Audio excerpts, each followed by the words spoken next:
pueden tomar asiento y abrir sus Biblias, su Biblia en la epístola a los...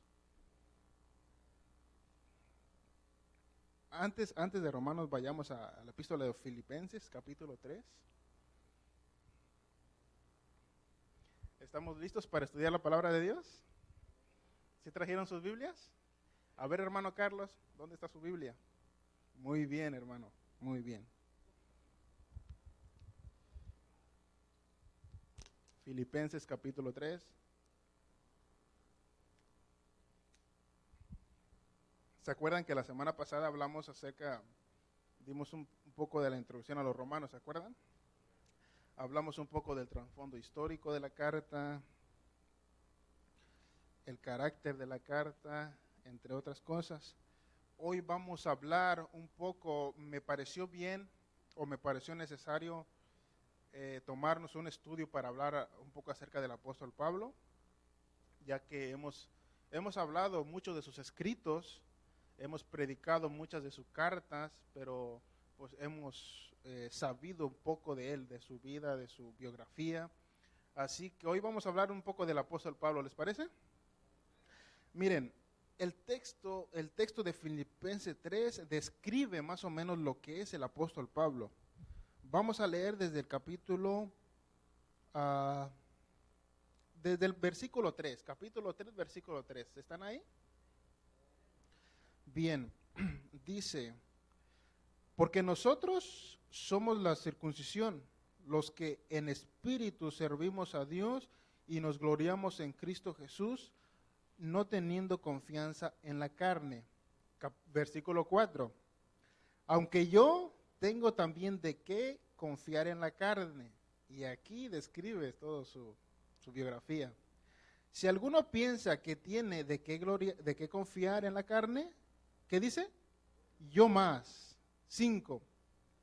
Circuncidado al 8º día, del linaje de Israel, de la tribu de Benjamín, hebreo de hebreos, en cuanto a la ley, fariseo, en cuanto a celo, perseguidor de la iglesia, en cuanto a la justicia que es en la ley, ¿qué dice? Irreprensible, según él. Pero, ¿cuántas cosas? El 7 y el 8 me encanta lo que el apóstol Pablo expresa. Pero, ¿cuántas cosas eran para mi ganancia? Las he estimado como pérdidas. ¿Por amor a quién? A Cristo. Y ciertamente aún estimo todas las cosas como pérdida por la excelencia del conocimiento de Cristo Jesús, mi Señor, por amor del cual lo he perdido todo. ¿Y lo tengo por qué? ¿Para ganar a quién? A Cristo. Y ser hallado en Él, no teniendo mi propia justicia que es por la ley, sino la que es por la fe de Cristo, la justicia que es de Dios por la fe. Hagamos una oración.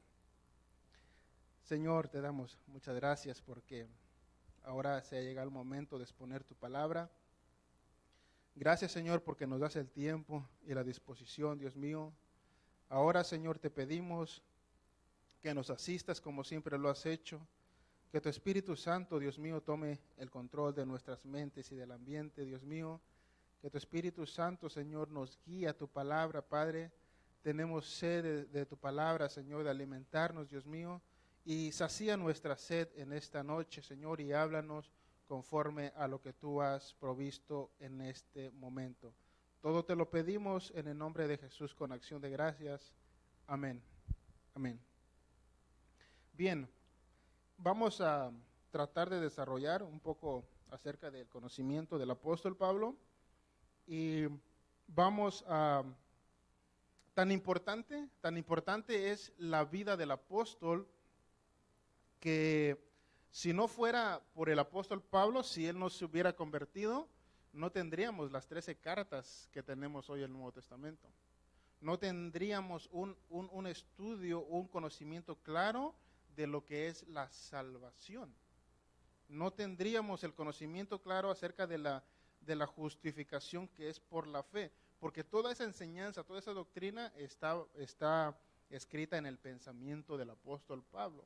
Además, muchas de las iglesias fundadas en el principio del cristianismo fueron fundadas precisamente por este hombre llamado Pablo. Así que él, después de Jesucristo, ha sido el personaje o el creyente más grande que ha tenido la historia del cristianismo, la iglesia cristiana. No ha habido un creyente de la talla del apóstol Pablo. Sus largos viajes, sus incansables evangelizaciones, sus numerosas cartas han hecho del apóstol Pablo alguien especial dentro del cristianismo. Y consideramos en esta noche empezar a estudiar su vida, su ministerio, sus obras, sus escritos, sus viajes misioneros y la evangelización que él hizo en los primeros años del cristianismo. ¿Están listos para estudiar al apóstol? Bien, el nombre original del apóstol Pablo, ¿cuál es? Saulo. Saulo es el nombre original del apóstol. Se dice que sus padres le llamaron con el nombre de Saulo en honor al primer rey de Israel. ¿Se acuerdan cómo se llamó el primer rey de Israel? Saúl. Recuerden que en los tiempos de Saúl, el pueblo de Israel, el pueblo judío, no tenía un rey, no tenía un gobernante. Tenía algunos líderes de cada tribu que se llamaban jueces, líder de cada tribu, y se gobernaban a ellos mismos. Entonces el pueblo empieza a pedir un rey. Queremos un rey que nos gobierne, decía el pueblo de Israel.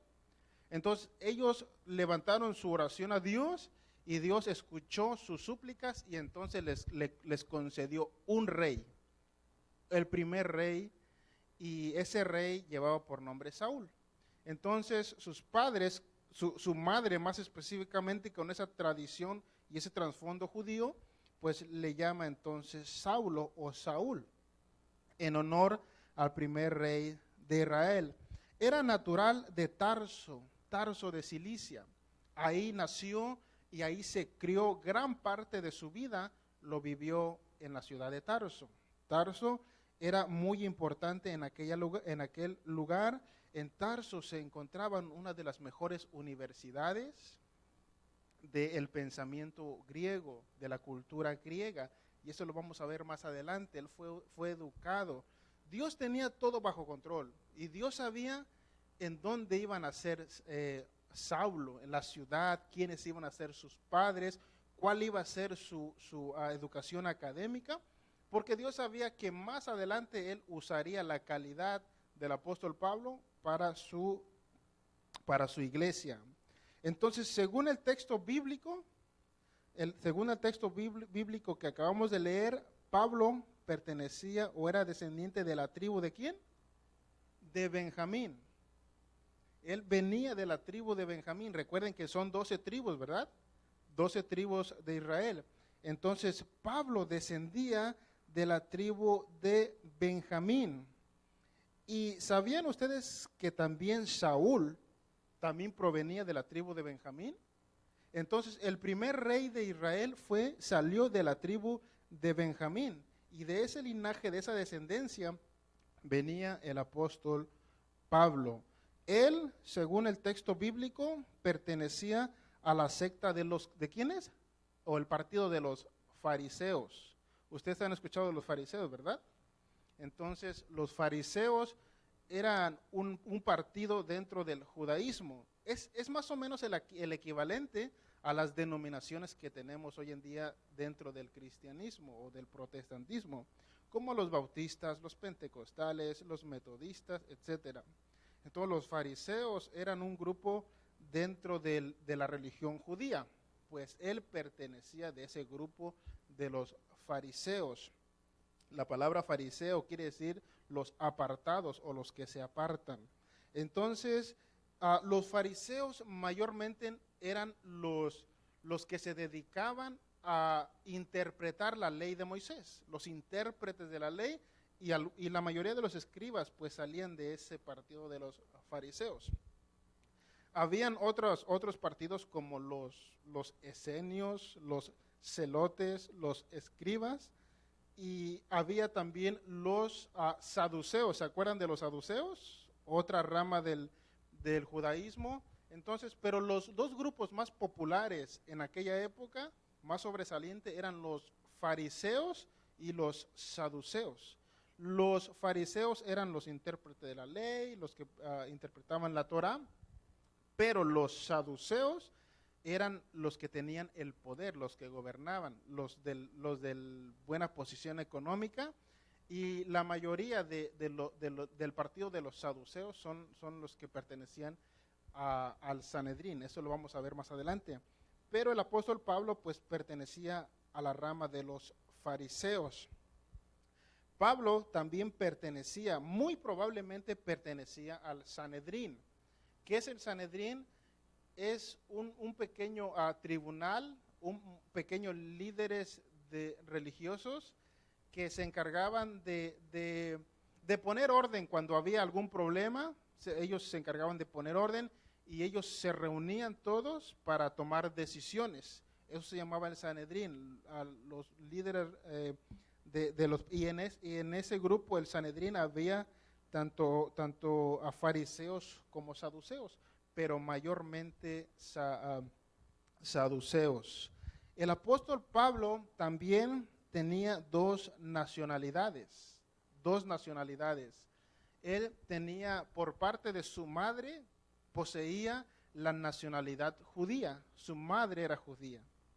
Y por parte de su padre poseía la nacionalidad romana.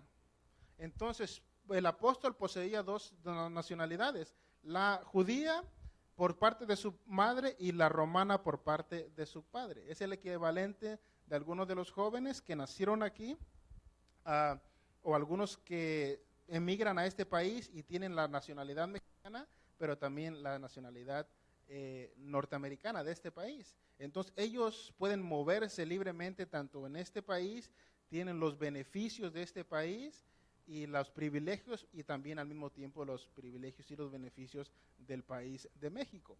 Entonces, el apóstol Pablo poseía esas dos nacionalidades, la judía por parte de su madre y la romana por parte de su padre. El apóstol estudió, llevó a cabo sus estudios religiosos, o por parte de su madre, estudió, se preparó en la ley de Moisés, en la Torá.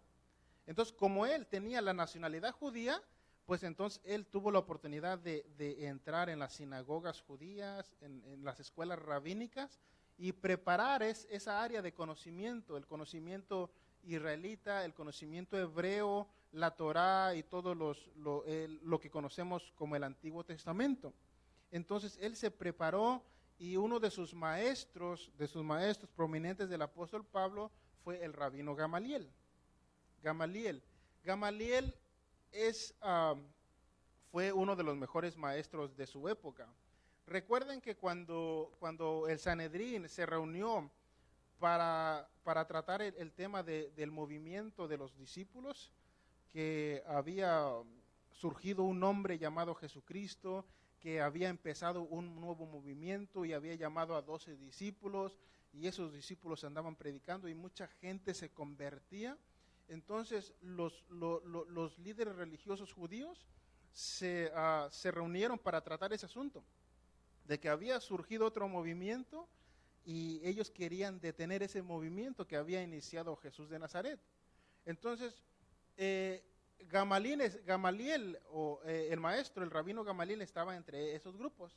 Entonces él se levanta y dice: señores, a lo largo de la historia han surgido muchos movimientos, pero esos movimientos, dice, son movimientos o son iniciativas de hombres, y tarde o temprano pasa el tiempo y esos movimientos desaparecen, desmoronan. ¿Por qué? Porque son iniciativas de hombres, dice Gamaliel.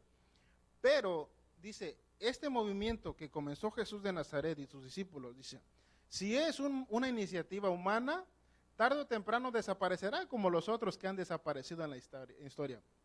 Dice, pero si este movimiento, si esta iniciativa es originado o viene de Dios, dice, no hay hombre que lo pueda detener.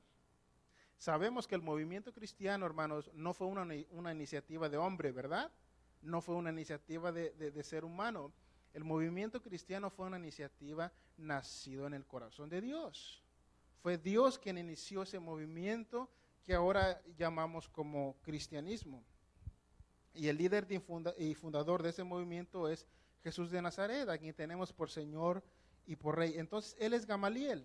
Gamaliel instruye al apóstol Pablo en el conocimiento judío, en la cultura judía, y entonces por poseer esa nacionalidad, pues entonces se relacionó mucho con la ley de Moisés y los escritos del Antiguo Testamento. Pero también él, como vivía en Tarso, entonces él también inició un estudio secular en el pensamiento griego, en la filosofía griega y en la cultura griega. Entonces ahí estudió en una de las mejores universidades del pensamiento griego, ahí en Tarso. En Tarso se hablaba mayormente el idioma arameo. ¿Qué es el arameo? El arameo es una derivación del hebreo. Es un dialecto del hebreo. Y en Tarso se hablaba mayormente el arameo. Pero Pablo decidió a hacer sus estudios académicos seculares en el idioma griego, en el lenguaje griego, convirtiéndose el griego en su segundo idioma. Entonces él dominaba, hablaba el idioma hebreo, pero hablaba también el griego como su segunda lengua o idioma, y en ese idioma inició sus estudios académicos. También el apóstol Pablo, por cuanto se educó tanto en el idioma y la cultura judía, también en el idioma y la cultura griega, y también por tener la nacionalidad romana, pues también inició sus estudios y aprendió toda la cultura romana. Entonces, el apóstol, era un hombre sumamente preparado y capacitado en todas las áreas del pensamiento y del saber. Entonces, él era un hombre políglota. ¿Qué significa políglota? Un hombre que habla muchos idiomas, más de 2 idiomas. Entonces, él hablaba, los historiadores dicen que por lo menos él hablaba 7 idiomas, o 5 idiomas hablaba el apóstol Pablo. Entonces, tenía gran capacidad. Por un lado, dominaba el idioma y la cultura judía por ser descendiente de una judía, y también dominaba el idioma y la cultura romana y también el idioma griego. Era un hombre multicultural. Escuchen, él no tenía ningún problema en entrar en las escuelas rabínicas o en las sinagogas y discutir con los mejores rabinos de su época, y discutir la ley de Moisés, los mandamientos, los salmos, porque dominaba esa área, porque se había educado en ese campo. Entonces él entraba con mucha seguridad y mucha confianza en las sinagogas y en las escuelas judías. Pero también por poseer estudios griegos y la lengua griega, él no tenía ningún problema con entrar en el Areópago y predicarles a los mejores pensadores griegos de su época y hablarles de ese Dios desconocido que hizo los cielos y la tierra. ¿Por qué? Porque dominaba esa cultura, dominaba ese idioma y estaba bien capacitado en el pensamiento griego. Pero también él podía entrar en el palacio del rey, de los gobernantes romanos, porque se había también educado en esa área, en esa cultura. Él podía discutir y podía intercambiar opiniones y pensamientos con Agripa, con Félix y hasta el mismo Nerón, contra los reyes y los pensadores romanos. ¿Por qué? Porque también estaba capacitado en esa área. Entonces el apóstol Pablo era un hombre políglota, multicultural y multifacético, porque se podía relacionar con las más grandes culturas de su época. Entonces Dios, que es más sabio que todos nosotros juntos, por eso Dios puso sus ojos en Saulo, porque él sabía que más adelante en un futuro le iba a ser útil para el ministerio, tanto para los judíos, los romanos y los griegos y todas las demás gentes de aquella época. Entonces, ¿verdad que Dios es bien sabio e inteligente? Entonces, escuchen, todo ese conocimiento, esa preparación que se dio en Pablo, no fue por casualidad, no fue por coincidencia. Él no nació en Tarso porque se le ocurrió nacer o porque sus padres decidieron emigrar a Tarso. Entonces, Dios decidió que naciera en esa ciudad porque ahí se iba a preparar en el campo del pensamiento griego. Entonces, él nació de una madre judía porque también se iba a preparar en el campo del judaísmo y de los romanos. Entonces, Dios ya tenía preparado todo, porque él tenía un propósito con el apóstol Pablo. Nosotros no venimos a este país por coincidencia o por casualidad. Nosotros llegamos, o Dios permitió que llegáramos a este país, ¿verdad, Fanuel? Porque Dios tenía un propósito con nosotros aquí y no allá en México. El propósito de Dios era que fuéramos servidores de Él aquí en este país. Entonces Dios hizo todo lo posible, preparó todos los medios para que nosotros hoy en día estuviéramos aquí y fuéramos servidores de Él. ¿Acaso Dios no es grandioso? ¿Acaso Dios no es inteligente? Entonces, cuentan los historiadores que el apóstol Pablo heredó una gran fortuna de sus padres. Sus padres eran unos hombres que tenían mucho poder económico. Entonces era una familia muy influyente en su ciudad. Entonces, cuando mueren sus padres, él hereda una gran fortuna, y entonces es por eso que se le pudo dar a Pablo una educación en todas las áreas del pensamiento, porque sus padres tenían los medios para prepararlos, para educarlo. Entonces, cuando él se convierte a Cristo, olvida todos esos beneficios que tenía él. Y por eso dice el versículo 8 de lo que leímos. Y ciertamente aún estimo todas las cosas como pérdida por la excelencia del conocimiento de Cristo Jesús, mi Señor, por amor del cual lo he perdido todo y lo tengo, ¿por qué? Por basura para ganar a Cristo. Entonces, todos sus millones que tenía, todos sus estudios académicos, según él, los tenía por basura para ganar a Cristo, para tener a Cristo en su corazón. Y no le importaba nada más que vivir y predicar a Cristo. Entonces, Cristo vino a ser algo esencial en la vida del apóstol Pablo. La persona de Cristo vino a tomar posesión absoluta de su ser, de lo que es Pablo. Y por eso él expresa en su carta a los Gálatas que ya no vivía él. Ahora Cristo vivía en él, porque Cristo había tomado posesión absoluta de su vida, de su persona, de lo que es Pablo. Y ahora ya él no se presentaba como el gran Saulo de Tarso, ahora se presentaba como siervo de Jesucristo. Y eso lo vamos a ver más adelante, la próxima semana. Vayamos un poco acerca de las actividades de Pablo. ¿Qué les parece? Dijimos que muy probable que el apóstol Pablo se haya convertido en el 34 después de Cristo. Él tiene su encuentro con el Señor camino a Damasco, ¿se acuerdan? Cuando él se convirtió. Probablemente él no conoció al Señor Jesucristo en persona, pero sí tuvo un encuentro con él. El Señor se le apareció y entonces cambió su vida en el 34. Después de su conversión, el apóstol Pablo va y regresa a Arabia por 2 años y luego se va 1 año más a Damasco. Después de su conversión, se va a esos lugares, al desierto de Arabia por 3 años, donde es preparado personalmente por el Señor Jesucristo. El Señor Jesucristo llevó a Pablo a ese lugar desierto para preparar su carácter, para moldearlo, porque el apóstol Pablo tenía unas cositas que al Señor no le gustaba y tenían que ser cambiadas. Más o menos lo que pasó a Moisés en el Antiguo Testamento. Recuerdan que Dios lo llevó al desierto, ¿va? ¿Por cuántos años? 40 años para moldearlo. Entonces, el proceso de Moisés duró mucho más tiempo porque también el pueblo que tenía que llevar era también, la tarea era mucho mayor.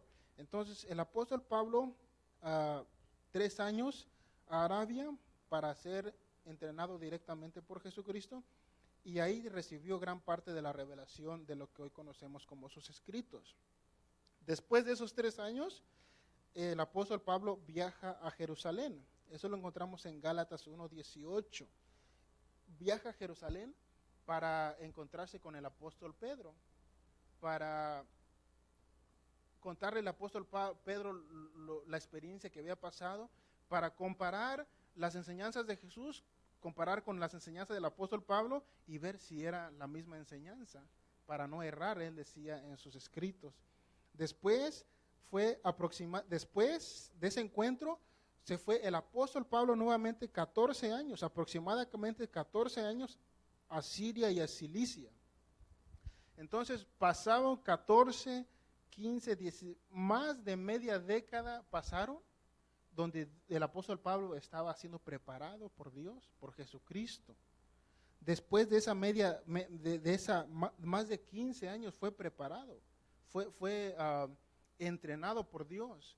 Ya cuando Dios empezó, no crean que después, inmediatamente que se convirtió, empezó a predicar y a hacer sus misiones. Entonces, se llevó un periodo de tiempo de preparación de más o menos 14 a 16 años para prepararlo, para capacitarlo. Entonces, cuando el Señor Jesucristo le pareció bien, que ya estaba listo, que ya estaba preparado, entonces sí lo comisiona como un misionero.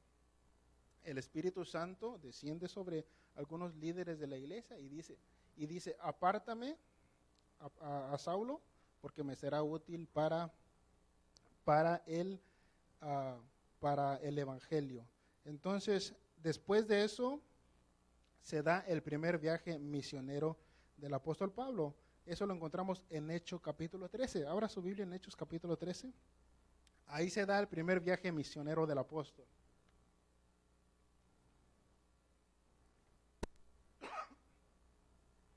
Entonces el apóstol Pablo, dice el Señor Jesucristo, ya estás listo para salir y hablar de mí. Ya estás listo para hablar en mi nombre. Y entonces ahí vemos al apóstol Pablo ya como un misionero, como alguien que se encargaría de llevar el evangelio a los gentiles. Recuerden que su mayor ministerio del apóstol era hacia los gentiles. Después de su primer viaje misionero, vuelve a Jerusalén. En el 49 después de Cristo, vuelve a Jerusalén al concilio apostólico. Recuerden que en el año 49-50 después de Cristo, se da un gran conflicto en la iglesia. Entonces, por un lado están los judaizantes que decían que los gentiles que se convertían, que tenían que ser circuncidados. Entonces, otros judíos decían que no, que solamente bastaba la fe en Cristo. Y entonces se reúne ese concilio y el apóstol Pablo regresa a ese lugar para tratar ese tema con los judaizantes y concluir que los gentiles no era necesario circuncidarse, solamente bastaba la fe en Jesucristo. Después del concilio, en el año 50, se prepara para su segundo viaje misionero. Esto lo encontramos en Hechos 15. Y en su segundo viaje misionero, pues entonces empieza a escribir primera y segunda a los tesalonicenses, en su segundo viaje misionero. En el 55, después de Cristo, se da su tercer viaje misionero. Y en ese tercer viaje misionero, escribe la carta a los romanos, la carta que estamos leyendo, estudiando en esta noche. Escribe Gálatas, segunda y segunda a los Corintios en su tercer viaje misionero. Después regresa nuevamente y después se da su cuarto viaje misionero, cuando ya iba preso a Roma. En su cuarto viaje misionero, Pablo, más o menos en el 60-62 después de Cristo, es llevado prisionero a Roma, y estando en Roma escribe las cartas de Efesios, Filipenses, Colosenses, Tito, Primera y Segunda de Timoteo y Filemón, ya estando en Roma. Pregunta de examen: ¿cuál fue la primera carta que escribió el apóstol Pablo? Pues la primera carta o epístola que escribe el apóstol Pablo es la epístola a los Gálatas. Tome nota, el Gálatas fue la primera carta que escribió el apóstol Pablo. ¿Y cuál fue la última carta que escribió el apóstol Pablo? Segunda de Timoteo fue la última que escribió el apóstol Pablo, ya estando a punto de ser decapitado. Y ahí termina su cuarto viaje misionero y también a punto de ser decapitado. Pablo, el apóstol, escribe 13 cartas, lo que conocemos como 13 cartas. Algunos dicen o creen que Hebreos también fue escrita por el apóstol Pablo. Muy probable que sí, esa carta haya sido escrita también por él, pero no se sabe con certeza. Pero lo que sí conocemos son 13 cartas. Pero él en sus escritos, él menciona otras 2 cartas más que están perdidas. Y una de las cartas perdidas es la carta a la Odisea y también una carta a los Corintios. Segunda de Corintios está perdida. Entonces, lo que conocemos nosotros como Segunda de Corintios, en realidad vendría a ser Tercera de Corintios. Porque en medio de Primera de Corintios y Segunda de Corintios está una carta y esa está perdida. Entonces, esas cartas están perdidas. Pero las que conocemos son 13 cartas. Hay cartas llamadas cartas escatológicas. Estas tienen consignada doctrina sobre la venida del Señor y son Primera de Tesalonicenses y Segunda de Tesalonicenses. Eso lo vamos a ver más adelante. Cartas escatológicas donde Pablo presenta la venida del Señor Jesucristo. También escribe cartas soteriológicas, aquellas que contienen enseñanzas sobre la salvación, la vida cristiana, la ley y la gracia, y son Romanos, Primera y Segunda de Corintios y Gálatas. En esas cartas mayormente el apóstol Pablo presenta la salvación, presenta el proceso de la salvación del ser humano. Gálatas y Romanos expresa su pensamiento de manera sistemática en esta carta, y por eso son consideradas cartas soteriológicas, porque tratan en específico de la salvación del ser humano. También escribe cartas desde la prisión. Son llamadas cartas desde la prisión porque él las escribe estando en prisión. Y esas cartas son Efesios, Filipenses, Colosenses y Filemón. Cartas desde la prisión. Después, por último, escribe las llamadas cartas pastorales. Contienen instrucciones para los obreros del Señor y son Primera y Segunda de Timoteo y Tito. Son las cartas pastorales, porque tanto Timoteo y Tito eran pastores que necesitaban de la instrucción del apóstol Pablo, y por eso él escribe estas 13 cartas en total. ¿Hasta ahí estamos aprendiendo algo? Bien, ahora hablemos un poco del pensamiento de Pablo. Hablemos un poco de la teología y del conocimiento de Pablo, cómo Pablo se relaciona con el evangelio, con el cristianismo y con la iglesia. En primer lugar, el evangelio en Pablo. ¿Cómo el apóstol Pablo entiende el evangelio? En primer lugar, y tenemos que decir esto, que el apóstol Pablo no se avergonzaba del evangelio. ¿Qué dice Romanos 1, 16 y 17? Porque dice, porque no me avergüenzo del evangelio, porque es poder de Dios. ¿Verdad que muchos se avergüenzan del evangelio? Escuchen, ¿verdad que muchos se avergüenzan de cargar una Biblia bajo el brazo? ¿Sí o no? ¿Verdad que muchos se avergüenzan de decir que son cristianos en sus trabajos? Pero el apóstol Pablo no se avergonzaba del evangelio. Y eso lo vamos a ver la próxima semana. No me avergüenzo del evangelio. ¿Por qué no se avergonzaba el apóstol Pablo del evangelio? Porque es que poder de Dios para salvación. Y es por eso que él no se avergonzaba, porque era poder de Dios. Y esa palabra poder la vamos a estudiar la próxima semana. En segundo lugar, el apóstol Pablo predicaba un evangelio cristocéntrico. Entonces, el mensaje que el apóstol Pablo predicaba era la persona de Jesucristo, la vida y la obra del Señor Jesucristo. Él no predicaba otro evangelio como los judaizantes o como los agnósticos que predicaban un evangelio diferente. Él predicaba a Cristo.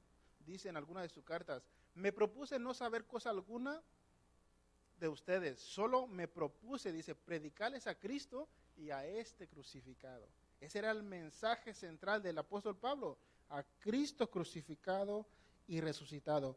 Ese mensaje del apóstol, él le llamaba la buena nueva de Jesucristo, la buena noticia de Jesucristo. ¿Por qué? Porque el mensaje de Jesucristo es una buena noticia. No es una mala noticia como las que estamos escuchando hoy en día. No es una mala noticia o malas noticias que escuchamos en la radio, en la televisión o en las redes sociales. El mensaje de Jesucristo es una buena noticia, una buena nueva.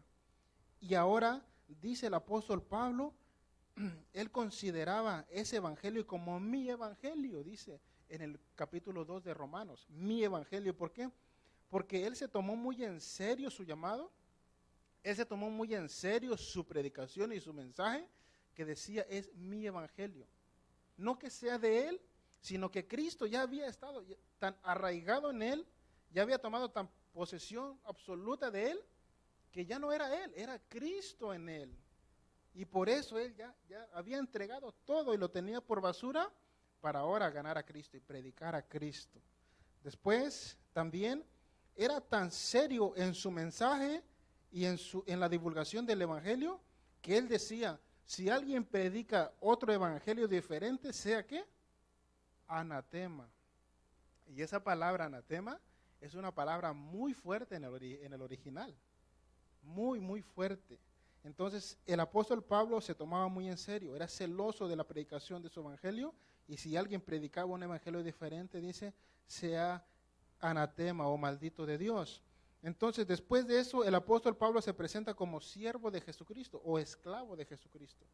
Alguien que no tenía voluntad propia, sino que ahora ya obedecía todo lo que el amo le decía.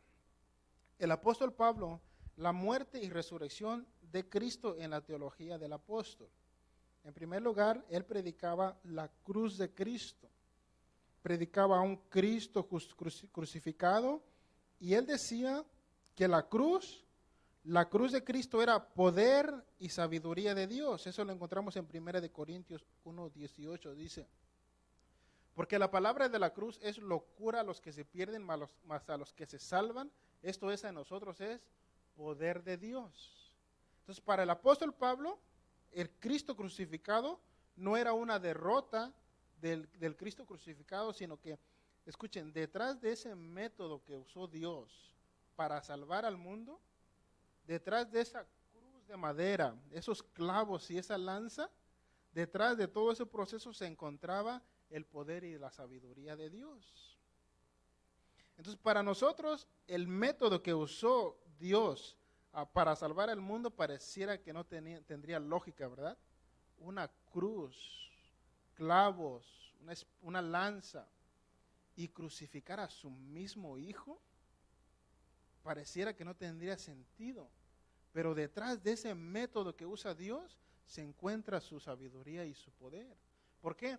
Porque los pensamientos de Dios no son nuestros pensamientos, y la manera que Dios mira las cosas no es la manera que la vimos nosotros. A veces nosotros nos ahogamos en un vaso de agua cuando Dios tiene la solución, tiene 1,000 soluciones. A veces nosotros no encontramos la salida y no tenemos la solución y nos atribulamos cuando Dios dice, yo tengo 1,001 salidas para tu problema. porque la manera en que procede Dios no es la manera en la que vemos nosotros. Entonces, para Pablo, la cruz era el poder. Detrás de esa cruz se encontraba el poder y la sabiduría de Dios. Pablo miraba la muerte de Cristo como la solución al problema del ser humano. Pablo miraba la muerte de Jesús como el medio, la cura para esa enfermedad que poseía el ser humano. Dice Primera de Corintios 15, porque asimismo les predico lo que asimismo recibí, que Cristo murió por nuestros pecados conforme a las Escrituras. Entonces el apóstol Pablo decía que la muerte de Cristo era la solución para nuestros problemas, porque es a través de la muerte de Cristo que nuestros pecados son perdonados, ¿sí o no? Es a través de su sangre que nuestros pecados son perdonados y somos limpiados de toda maldad. Y se nos da un corazón nuevo, una mente renovada, y ahora en esa condición ya podemos conocer a Dios y podemos tener comunión con Él. Pablo, el apóstol, miraba la resurrección o la resurrección de Cristo como una garantía o esperanza de vida eterna. Entonces, cuando Cristo resucitó, hermanos, de entre los muertos, a través de su resurrección es que nosotros tenemos acceso a las promesas futuras. A través de la resurrección de Cristo, nosotros tenemos acceso a una vida eterna. Tenemos acceso a cielos nuevos y tierra nueva. Tenemos acceso a las bodas del Cordero y todo lo que se va a llevar a cabo. Solo a través de la resurrección de Cristo. Entonces veía esas promesas de vida eterna a través del Cristo resucitado, que Dios lo levantó de entre los muertos para dejarnos a saber que sí hay una esperanza de vida eterna, que esas promesas que se encuentran en la Biblia no son promesas falsas, ficticias, son leyendas, o probablemente tal vez sí sean verdad o no lo sé, pues la resurrección de Cristo confirma de que esas promesas se cumplirán al final de los tiempos. Después el apóstol Pablo, la escatología en el apóstol Pablo, y con eso terminamos. El apóstol en sus cartas nos presenta que en los últimos días vendrá la apostasía y la aparición del anticristo, lo que él llama como el hombre de iniquidad y el hijo de perdición. Él dice que ya en los últimos tiempos vendrá la apostasía. ¿Qué es la apostasía? Pues es cuando el creyente se retracta de su fe. Cuando el creyente, ya estando en la verdad, teniendo un conocimiento de la verdad, él decide darle la espalda a Dios, irse de la iglesia o permanecer ahí, pero ya con pensamientos distintos al pensamiento cristiano. Entonces él dice, en los últimos tiempos muchos apostatarán de su fe, muchos se retractarán de sus creencias y se volverán al mundo. Y también en los últimos tiempos dice, aparecerá el anticristo, el hijo de perdición, el hombre de iniquidad, el apóstol Pablo le llama, y el hijo de perdición. También el apóstol Pablo hace referencia a la venida del Señor Jesucristo. Recuerden que nuestro Señor prometió que Él vendría, ¿verdad? Pues el apóstol Pablo, recibiendo enseñanzas, ya sea del mismo Jesús o de los apóstoles, él también se encarga de recordarnos que el Señor vendrá. Dice 1 Tesalonicenses 4:17, con voz de mando descenderá del cielo, dice el apóstol Pablo. Entonces el apóstol Pablo se encarga en recordarnos que a Dios no se le ha olvidado que ha dejado una iglesia aquí en la tierra. Entonces el apóstol Pablo, escuchen, ¿verdad que nosotros, pasados los años, se nos olvidan ciertas promesas que hicimos? ¿O se nos olvidan ciertas cosas que dijimos? Al pasar del tiempo, se nos olvida. ¿Se dan cuenta? Si Jesucristo se olvidara de que aquí hay una iglesia que le espera. ¿Pero verdad que Él no se lo ha olvidado? Entonces el Señor Jesucristo tiene muy presente que una iglesia le espera aquí en la tierra. Entonces ya pronto Él regresará por su iglesia y el apóstol Pablo se encarga en recordarnos que el Señor vendrá y con voz de mando descenderá ¿de dónde? Del cielo. Entonces el Señor vendrá del cielo. Punto número 3, nuestra resurrección como garantía de su venida. El apóstol Pablo y nuestro Señor Jesucristo nos enseñaron que al final de los tiempos nosotros resucitaremos en un cuerpo glorificado. Eso es una enseñanza que se encuentra en las Escrituras. Dice en ese mismo capítulo, los muertos en Cristo resucitarán primero. Y esa resurrección se dará en el evento cuando Cristo descenderá del cielo. Entonces Él vendrá y los muertos en Cristo, si nosotros ya estemos muertos en aquella época, pues entonces resucitaremos en un cuerpo incorruptible para encontrarnos con el Señor. Y esa resurrección nos garantiza su venida.